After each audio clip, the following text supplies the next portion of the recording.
What's up, guys? Al Padilla. Part 2 of the Pentatonic series, Pentatonicas, Escalas. Anyway, so the first video we learned all 5 box shapes. This video we're going to take a look a little bit more at how to run our licks vertically, up and down motions through it. So one of the most important things you got to understand is how to connect them from scale to scale.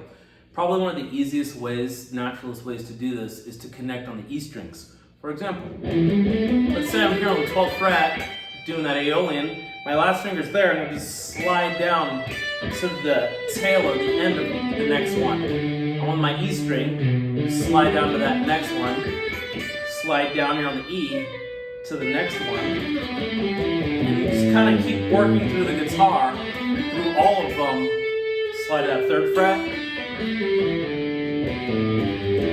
and that takes you to the open position. So you kind of have like a zigzag motion, kind of a shape from E string to E string, depending upon where you start and where you wind up. So coming this direction now, but still moving in this up and down motion, vertical. Now I'm going to slide to that major, slide to that minor Dorian shape, slide to that Phrygian, slide to that Mixolydian, and it takes me right back to where I began the whole thing on the 12th fret.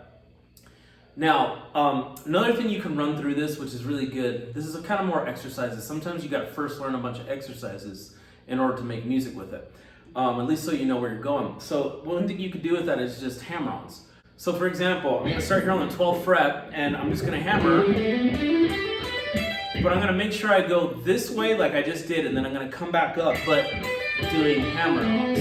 A lot of times we as guitar players, we get into the tendency of always thinking hammers, then pulls.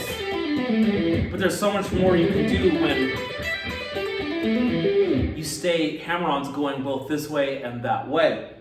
Now, something important about this, when I move on to the next one, I'm just going to start at the head of the scale.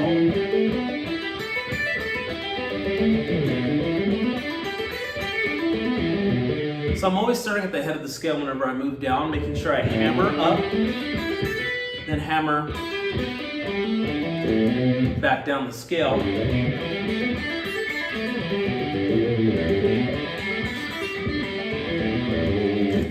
Now you want to make sure you do on all the positions, get really comfortable with your hammer-ons.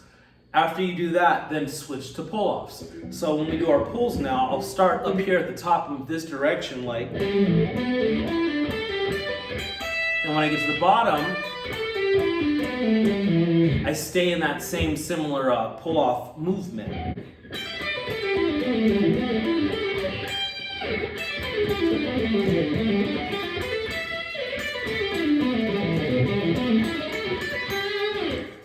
Now, something else too you definitely want to get in your playing is doing both hammer-ons and pull-off, forward, backward motion, up and down the whole entire neck.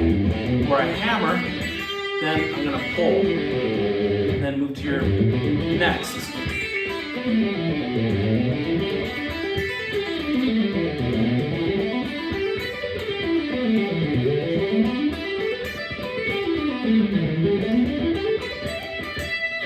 And you take it all the way up down to your neck, however high of a guitar, however many frets that you have.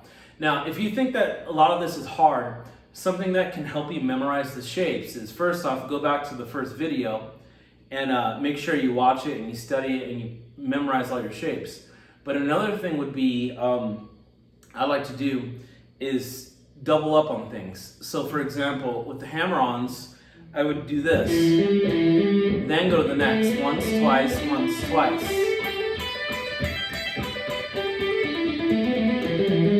That'll give you time to think about the position and the shape of the scale before you move forward.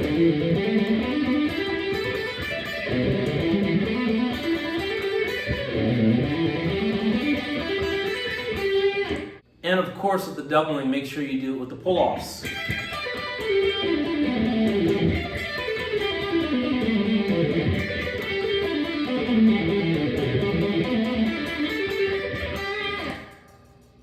So that's it. I don't want to give any more in one video. I think that's a good amount of material right there. Make sure you spend time with each one of them, making sure you can get it in your playing. Remember, it's better to make music and not play exercises. However, sometimes you need to do some exercises in order to memorize. or to play.